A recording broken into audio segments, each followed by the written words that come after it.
es que no hay triunfos automáticos.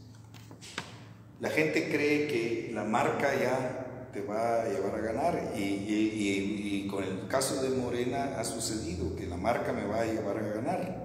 Bueno, eso pasó en el 2018. Sí, pero ahorita en Coahuila y en Hidalgo no pasó. Por lo tanto, si la gente, y si queremos ganar con ese margen que dices tú que las encuestas nos están indicando, tenemos que ponernos a trabajar en serio y no dormirnos en nuestros laureles y dejar la pugna interna a un lado. Ahora, ¿a qué atribuyes tú? Hay un tema ahí que debería preocuparles a los morenistas, supongo que a ti te preocupa, pero vamos, Morena está en la cumbre, está de moda, gobierna todo, pero por ejemplo, la realidad es que el PRI y el PAN no se han extinguido, no han desaparecido, tienen años, han perdido y ganado elecciones. Otros partidos de izquierda, por ejemplo, el PRD, pues ya es el cascarón. Sí, ese sí está en proceso de extinción. El PT, pues es el apéndice de Morena, a veces tiene, con Alberto Anaya, a veces tiene muchos votos, a veces menos, a veces sí, a veces no, dependiendo. Movimiento Ciudadano de Dante Delgado, pues también es fuerte en Jalisco, nada más, no tiene. Y es natural, sí. No tiene más. O sea, no tendría, por ejemplo, desde el presidente hasta abajo, decir, oigan, Morena es la única opción de izquierda en un país en el que finalmente la derecha, el PRI y el PAN gobernaron durante 80 años. Es que Morena es la única opción. Bueno, yo estoy... Y fortalecerla ahí. Bueno, mira, yo estoy convencido que Morena es la fuerza de izquierda más grande, más viable en el país. Pero también pienso que partidos como el PT, con sus dimensiones, pues han persistido a lo largo de todo este tiempo y es una realidad que no debe ser desdeñada, ¿no? No confío en partidos estos que acaban de ser... Los nuevos. Encuentro Social. O Encuentro Fuerza Social y el otro... Fuerzas Progresistas, algo así. Redes Progresistas. Estos son personajes que han ido surgiendo últimamente y que se están... Que van por el dinero público, sí, como iba Felipe Calderón por el dinero público. En toda esta ola. Ahora, el tema es esto. ¿No debería también preocuparle al presidente y a Morena, Mario Delgado, el hecho de que México cuente con un partido de izquierda que le haga contrapeso al PRI y el PAN, más allá de que gane o que pierda una elección o no, pero que permanezca? Bueno, sí. Y esta consideración es precisamente la que está en la base de todo lo que te he estado diciendo en la entrevista, ¿verdad? Tenemos que cuidar a Morena. Y cuidar a Morena implica el deshacernos de nuestros apetitos personales y nuestras preferencias personales y ver de qué manera Morena sale de todo este asunto. Una de las cosas que no pude decirte hace un ratito, de las tareas que tiene que ser la formación política. La formación política también se volvió un problema entre nosotros, porque el grupo hegemónico que estaba haciendo el instituto, pues quiso y ha querido centralizar el manejo del instituto. Son millones y millones de pesos los que están ahí, ¿verdad? Millones, decenas, centenares de millones de pesos los que podrían estar destinados a la formación política. Y en lugar de tener una visión descentralizada de ese instituto de formación política, tiene una visión ultracentralizada de control de ellos mismos. Este es uno de los problemas que tendremos que resolver. ¿A Morena le ha estorbado el dinero y el poder? Bueno, ¿lo ha mareado? Yo diría que sí, en sectores importantes, algunos de ellos incluso que vienen desde el inicio de Morena, esto se ha convertido en venenos, como te dije hace un rato. Es una realidad. Contra el poder y contra el dinero solamente hay una dimensión ética. Y esto es lo que ha estado insistiendo Andrés Manuel. Por eso desde siempre insistió que en Morena no se entraban por puestos o por huesos. Me acuerdo muy bien, hace muchos años, 2012, Andrés Manuel dijo: el que quiera entrar a Morena por por un puesto, un cargo, algo así, que se vaya por un tubo. Lo recuerdo muy bien, él ha insistido, pero una cosa es lo que diga un dirigente moral y otra cosa son los apetitos que inevitablemente... ¿Tú le pedirías al presidente, al presidente, no, titular del Ejecutivo, a Andrés Manuel López Obrador, que pusiera más atención en Morena? ¿Esperarías, te gustaría, estarías de acuerdo que él ejerciera su influencia para decir, a ver, ya, bueno, va a quedar así? No le pediría a Andrés Manuel que abandonara lo esencial de su postura, de mantener una distancia con el partido, pero sí he pensado muchas veces, y este es un sentir que está presente en muchos de los integrantes de Morena, y que está presente en estos integrantes de Morena que apoyan a uno y otro bando. Todos pensamos que probablemente un poquito, unos ¿qué te dijera yo? Unos 30, 40 centavos más de asertividad de Andrés Manuel hubiera ayudado mucho. O de su gobierno, de algún funcionario o de alguien que... No, ahí no, porque ningún funcionario del gobierno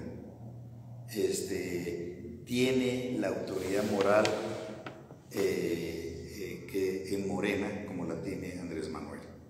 Ningún funcionario puede decir que Morena es lo que es por su actuación. Andrés Manuel sí. O sea, el único ascendente es Andrés Manuel.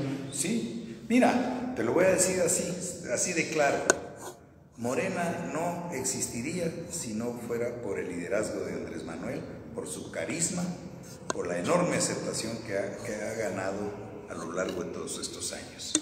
Y buena parte de los senadores, diputados, gobernadores, presidentes municipales, le deben su cargo a eso, a ese liderazgo. En 2015 me acuerdo que no teníamos ni un centavo. Andrés Manuel, me acuerdo que le dijo a los candidatos a diputados del 2015, lo único que se les puede dar son 20,000 pesos para hacer campaña, que es nada, y una foto conmigo. Y ahí tienes a todos los candidatos haciendo cola para tomarse la foto con Andrés Manuel y poder usarla en su campaña, porque era el único capital que teníamos, ¿no? Entonces sí, indudablemente, al único de funcionario del gobierno que se le podría permitir esos 40 centavos que te digo, es Andrés Manuel. A ver, mi querido Carlos, ¿cómo ves a los gobiernos de Morena? ¿Son tan buenos como dicen los morenistas o como dice el propio Andrés Manuel, que todo está bien? ¿O son tan malos como que bueno? No, bueno, ni uno ni otro. Son gobiernos con luces y sombras, con un proceso de curva de aprendizaje, ¿verdad? Como todos. Yo diría, no metería las manos al fuego con respecto al tema de la corrupción, que no hubiera actos o hechos de corrupción en esos gobiernos. Sí, ¿No meterías las manos al fuego por ninguno? Sí, ¿O por qué personaje sí? A ver, no te estoy diciendo que los gobiernos de Morena son corruptos, porque eso no es cierto, ¿verdad? Lo que no podría yo decir es que son gobiernos que están impolutos. Sí, impolutos, que son 100% exentos de eso, porque eso sería pensar que Morena es un partido de ángeles y querubines, y eso. No, pues se está viendo que no, internamente no se ponen de acuerdo. Ahora, la curva de aprendizaje, sobre todo a nivel municipios, sí, ha sido muy grande. Sí, bueno, yo creo que esto lo vamos a ver. El resultado, la evaluación final de los gobiernos municipales la vamos a ver en el 2021. Ese va a ser el examen. Y ahí vamos a ver cómo para estamos. ti. Por ejemplo, pues el gobierno de Claudia, antes de que me lo preguntes, ¿verdad? Porque el gobierno de Claudia Rivera, yo pienso que sí, ha tenido su curva de aprendizaje También te podría decir, no podría yo decir que es impoluto, ¿verdad? Y también te puedo decir que ha tenido una guerra mediática. No, ya ha tenido una guerra interna también. El Congreso, Gabriel Biestro le pegan en cada... Sí, los propios regidores. Los propios regidores le dan regidores durísimo. Que son de Morena, pues que uno podría pensar que deberían apoyar a ese gobierno, pues están atacándolo, ¿verdad? Yo no he estado de acuerdo con eso. Lo he expresado públicamente. Jacob incluso en su momento me dio a mí la orientación cuando ella era la presidenta en funciones de que tratara de ver si pues, se podía mediar en eso, porque veía ella... Bueno, la propia Jacob atacó a Claudia también. Acuérdate en un meeting que hizo un lado a la presidenta. Sí, pero se ha exagerado mucho eso, hombre. Se ha hecho de eso una tormenta de un vaso de agua. No, el hecho cierto es que la postura de Jacob fue que había que apoyar todavía ahorita, cuando vino Jacob aquí a Puebla, en la gira esa que hizo del contexto de la encuesta, le preguntaron que qué pensaba de que el PAN estaba diciendo que Claudia aquí y allá y todo eso, y se deslindó totalmente de esas opiniones de los panistas. Mi querido Carlos, ¿ha funcionado? De alguna forma Claudia es producto de Morena. Claudia Rivera, sí. Bien o mal, producto de Morena. Claudia Rivera es un producto natural. Era dirigente, sí. Miembro de la dirigencia. Pero hubo otros, por ejemplo, Karina Pérez era una dirigente social, o Cholula Dividín y todo eso, pero también Morena importó candidatos. Por ejemplo, Luis Alberto Arriaga fue del PRI, fue del PANAL, fue de Movimiento Ciudadano, fue de José Juan Espinosa, ahorita no sé si ya no sea o si sea.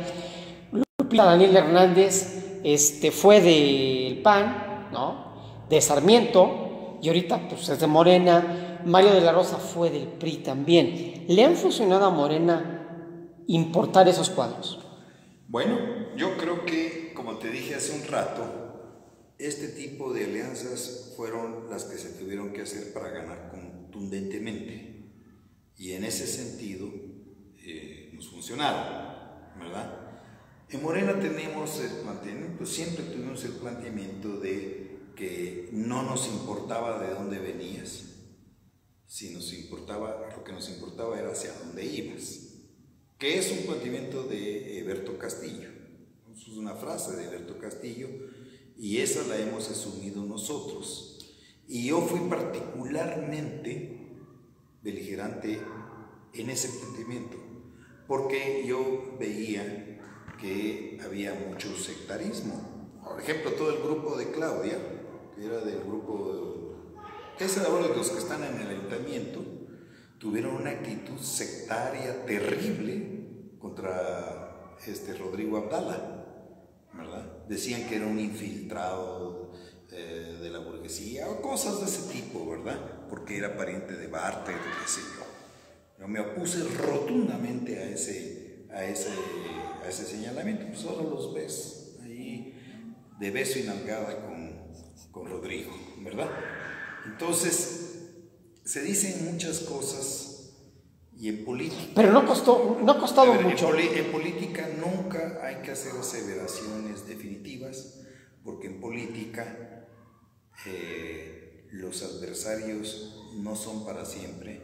Ni los aliados tampoco. Ni los aliados tampoco. O sea, enemigos y amigos perennes no existen en política, ¿verdad? Ahora, ¿no ha pagado Morena un costo muy alto por ese tipo de candidatos como Lupita Daniel, como Luis Alberto Arriaga, Mario de la Rosa? Bueno, pues mira, yo diría que si se ha pagado un costo, no es un costo inmanejable. Un costo inmanejable sería que estuviéramos viendo desastres tipo Titanic con estos personajes. Bueno, cosas como por ejemplo las de aquella mujer de Veracruz, ahorita se me olvidó, que era creo que candidata alcalde, que le encontraron recibiendo dinero con un video, recibiendo cosas de ese tipo. Sí, harían un daño muy grande, porque se supone que no podemos hacer. Se supone que ustedes son diferentes. Sí, pero también te reitero que esencialmente es cierto, pero tampoco somos un partido de ángeles y querubines. Mi querido Carlos, ¿qué sensación te da? ¿Tú eres de izquierda? Yo soy comunista, soy marxista. A ver. Y lo he reivindicado en el seno del Comité Ejecutivo Nacional. No niego la cruz de mi parroquia. ¿Y qué te dijeron cuando lo dijiste? Pues que Morena, me dijeron o expresaron lo que yo siempre he dicho, que Morena no tiene una ideología en particular. Lo que nos articula a nosotros en Morena es el proyecto político, es la política, no la ideología. Y Andrés Manuel, ¿no? Andrés Manuel es un liberal radical, ¿verdad? Bueno, la pregunta es... Pero hay gente de la socialdemocracia, hay gente de la democracia cristiana, ¿verdad? ¿No le ha fallado a Morena imponer o promulgar leyes de izquierda, gobernar como izquierda? Te voy a dar un ejemplo muy claro. ¿Qué sensación te deja a ti como comunista el hecho de que tengas un congreso local con mayoría de Morena en el que Gabriel Biestros ha sido incapaz de despenalizar el aborto y de aprobar el matrimonio igualitario? No quiere.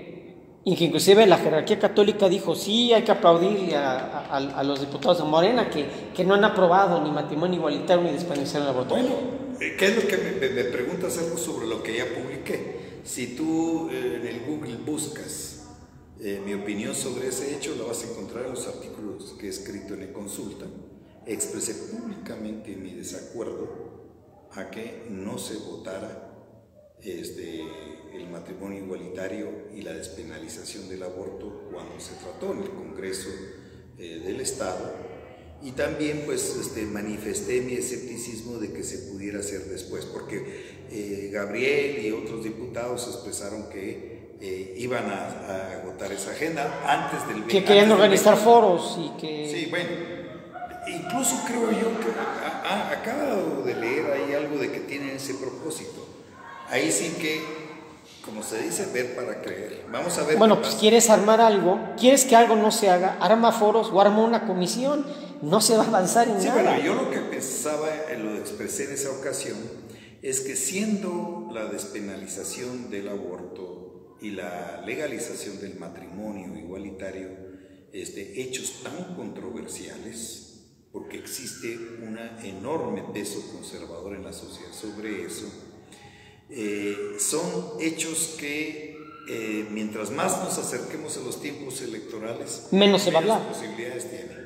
Pero ¿a qué atribuyes que Morena no haya querido, teniendo mayoría ahorita en este Congreso, algo que puede cambiar sí, a partir del próximo año, diga no?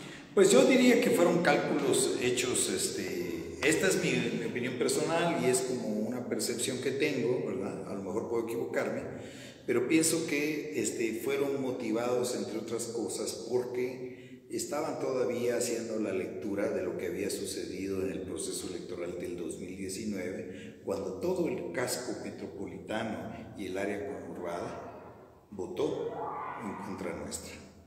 ¿A qué atribuyes eso, Carlos? Bueno, yo creo que... ¿Decepción de Andrés Manuel López Obrador? No. ¿De los presidentes municipales? No, yo más bien pienso que buena parte del voto que tuvimos en el 2018, que ganamos en toda esa zona 2-1, y en el 19 perdimos 2-1 también, ¿verdad? Es porque gente de derecha votó por Andrés Manuel, a pesar de que no le gustaba Andrés Manuel, y que no le gustaba por su posición política, pero se daba cuenta que los otros eran impresentables por todos los elementos de corrupción, por todas las consecuencias de sus políticas. El gasolinazo creo que les hizo un daño terrible. Eso lo pude ver yo cuando brigadeaba casa por casa, cómo después del gasolinazo la gente nos recibió muchísimo mejor después del gasolinazo, porque se dieron cuenta con los hechos. Sí, que no tenían llenadero, ¿no? Sí. Que para ellos... La casita 30, blanca, Y ahora la cosa está peor con García Luna y con el general Cienfuegos como figuras paradigmáticas. Bueno, entonces lo que te quiero decir es que sí hubo un voto muy masivo pensado por Andrés Manuel, y ya después aquí para la gubernatura las circunstancias eran distintas. Entonces aquí empezó a observarse pues el peso que ha tenido el voto conservador, que en la ciudad de Puebla pues es una ciudad conservadora. Ahora, mi querido Carlos, Andrés Manuel no va a estar en la boleta, ¿no les preocupa eso? No nos preocupa, porque yo estoy convencido, y esto es la divisa de Andrés Manuel: el buen gobierno es la mejor carta de presentación. ¿Y para ti ha sido bueno el gobierno de Andrés Manuel? Claro, por supuesto que sí. Ni comparación con respecto a todo lo que pasó. ¿Por qué? A ver, llevamos 90,000 muertos por la pandemia y cerca de otros 50 y tantos mil muertos por homicidios dolosos. Bueno, ¿por qué hay ¿quieres que hablemos de estos dos elementos? Y economía también. Sí. Bueno, para la economía, bueno, en primer lugar, los muertos de la pandemia, estos han sido exagerados notablemente por la derecha, por las razones que ya te dije. La derecha vio en la pandemia una ventana de oportunidades para golpear al gobierno. Entonces, el manejo de las cifras de muertos de la pandemia se ha hecho en términos absolutos, no se ha hecho en términos proporcionales, que son los cálculos que hay que hacer si vamos a establecer comparaciones entre países. En términos proporcionales, México está en el 10º lugar de muertos. Se ha logrado mantener, se logró aplanar la curva, ese es un hecho totalmente medido por número de casos, día a día, y también por la tasa de positividades que ha mostrado semana a semana la pandemia. En relación a los muertos, homicidios dolosos. Los homicidios dolosos, de las ejecuciones y ese tipo de actos, si tú comparas lo que venía sucediendo antes de diciembre del 2018 con lo que ha sucedido en el 2019 y 20, lo que observamos es que el gobierno lo que ha podido hacer hasta el momento es contener el aumento y colocar las cifras en una suerte de meseta. Eso es lo que ha sucedido. Ha logrado frenar la tendencia ascendente, rampante, que veníamos observando en los sexenios pasados. Eso en homicidios dolosos. En el resto de los rubros de la delincuencia, el descenso ha sido notable, ¿no? Notable. Te estoy hablando de las cifras que son las cifras que se están tomando, que son las cifras que se establecen en el INEGI y también las que lleva todo el sistema de seguridad pública en el país, ¿no? Y en relación a la economía, estábamos teniendo una tendencia de ralentización desde el 2019, y esto era debido a que la economía ya venía bajando a nivel mundial. Y hoy por hoy, estar hablando en términos de esa naturaleza en relación a la economía de México es ignorar que estamos viviendo una gravísima recesión mundial como consecuencia de la pandemia. Esto es una verdad, pero el presidente también se ha dedicado a orientar inversiones, mi querido Carlos. Mira, eso es relativo. Una cervecería, y luego abonos. Sí, pero mira, es que la cervecería no se podía probar en una zona donde no hay agua. Es que también lo que hay que ver es que el crecimiento económico, el desarrollo, tiene que hacerse sin que eso implique la depredación ambiental. Hay que darnos cuenta de lo que estamos viviendo en este mundo. En este mundo estamos viviendo una crisis civilizatoria. Nos encaminamos, según dicen todos los grandes cientistas sociales, a un colapso civilizatorio en el 2050. En el contexto de un calentamiento global que es una verdadera catástrofe. Yo no sé si hay conciencia de eso, pero estamos viviendo una situación, mira, no quiero sonar apocalíptico, pero sí estamos viviendo una situación que nos está llevando al desastre. Pero por ejemplo, el caso de Iberdrola, que canceló inversiones. ¿El caso cómo? De Iberdrola, que canceló inversiones. Sí, pero mira, lo que debe entender el gran capital es que el signo de este gobierno, y esto es sustancial, el gran cambio que yo veo muy favorable, es que hay una separación entre el poder político y el poder económico. Y es la mejor receta para poder llevar adelante muchos proyectos. El gobierno actual ha fomentado pues las inversiones, en el sentido de dejar un margen amplio. Ahí están todas las grandes obras públicas en las cuales se ha invitado a la inversión privada a actuar y lo está haciendo, ¿no? Recientemente, yo no sé si te acuerdas, en una de las ruedas de prensa estuvo presente toda la cúspide empresarial firmando un acuerdo sustancial de inversiones, ¿no? Lo que ya no se puede seguir haciendo es que el interés corporativo prevalezca sobre el interés público. Y esto, te voy a dar un ejemplo extremo de esa separación de poder político y poder económico. Lo conozco muy bien, estuvimos en China el año pasado como miembros de la dirección de Morena. Y es impresionante el crecimiento económico de China. ¿Sobre qué base? Sobre la separación absoluta, y ahí sí es absoluta, del poder político y el poder económico. Ningún dirigente del Partido Comunista Chino, ningún funcionario del gobierno chino puede ser empresario, ni tener familiares empresarios.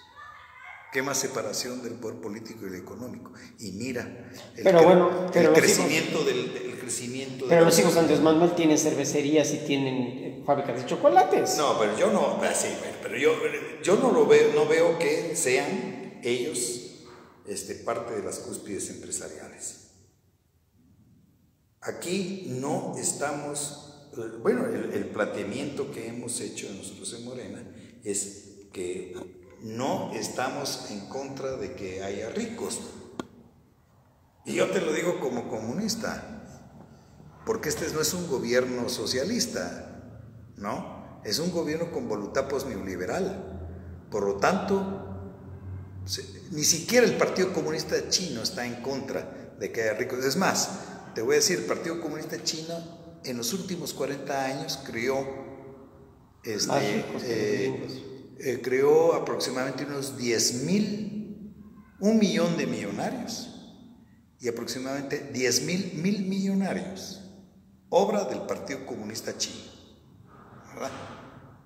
Entonces, si esto es el Partido Comunista Chino, Moreno también va a suceder con mayor razón. En lo que estamos en contra es de la riqueza mala vida, de pseudoempresarios que en realidad son traficantes de influencias, ¿verdad? Y gente que ha hecho uso de la corrupción de cuello blanco, el delito de cuello blanco, como una palanca de acumulación. Y ahí están los casos que está planteando. Mi última pregunta, mi querido Carlos. ¿Te acuerdas de todo lo que dijo Lozoya? No, Lozoya, Genaro García Luna, Rosario Robles. Mira, para finalizar este punto, déjame redondear. Nosotros nos enfrentamos, el gobierno se enfrenta en este momento contra dos grandes monstruos: el crimen organizado, y aquí en México tenemos a los cárteles más poderosos del mundo. El cártel de Sinaloa es la tercera organización criminal más importante del mundo, y el cártel Jalisco Nueva Generación ya va para arriba también. Entonces ese es un monstruo. El otro monstruo es lo que en sociología llamamos el delito económico organizado, que es la delincuencia de cuello blanco. Esos dos monstruos muchas veces se confunden. Las fronteras entre el crimen organizado y la delincuencia de cuello blanco son borrosas. Y lo que sucedía en los sexenios pasados es que estos tenían fronteras borrosas entre sí y también tenían fronteras borrosas con el Estado, ¿no? La delincuencia de cuello blanco metida hasta el fondo en los gobiernos anteriores y el crimen organizado también. García Luna, Cienfuegos como casos paradigmáticos. Entonces, estas son las cosas que tenemos que hacerle frente.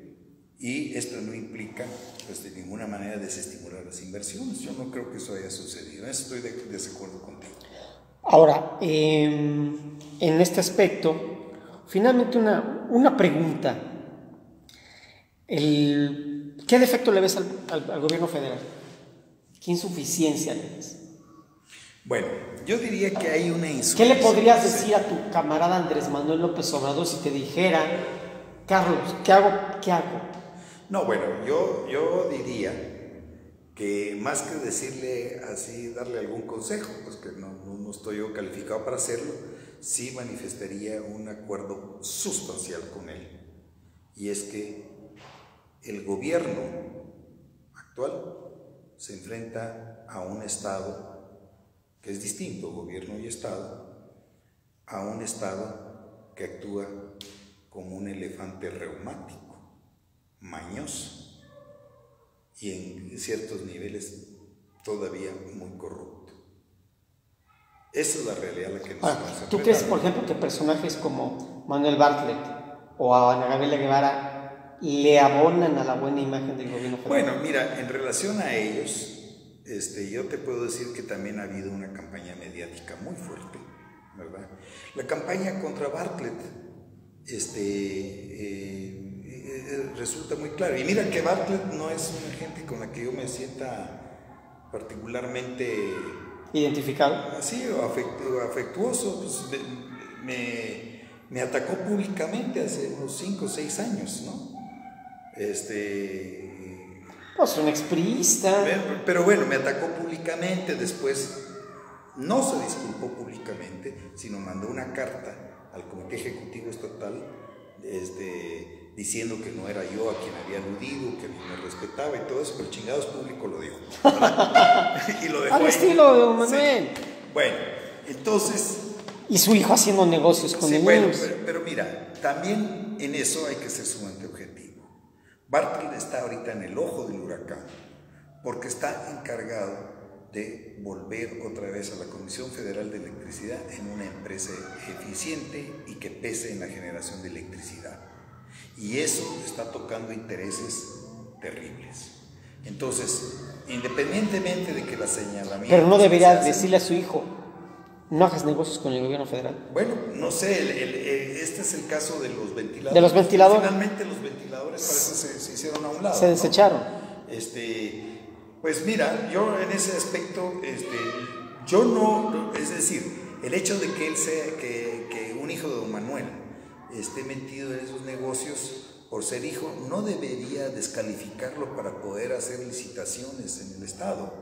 Otra cosa es que se use el tráfico de influencias. Pero sí se presta a conflicto de intereses, ¿no? Sin duda se presta, es decir, sí, no por un tema de sanidad, decirle, oye, no, en este gobierno federal, no, yo formo parte de él, no te metas.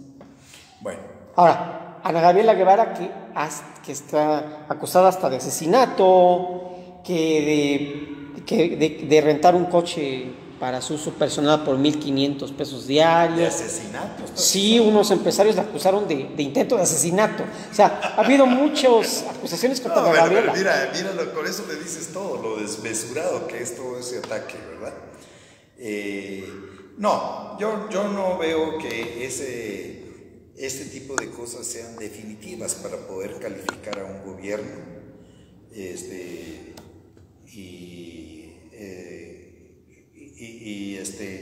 y descartarlo.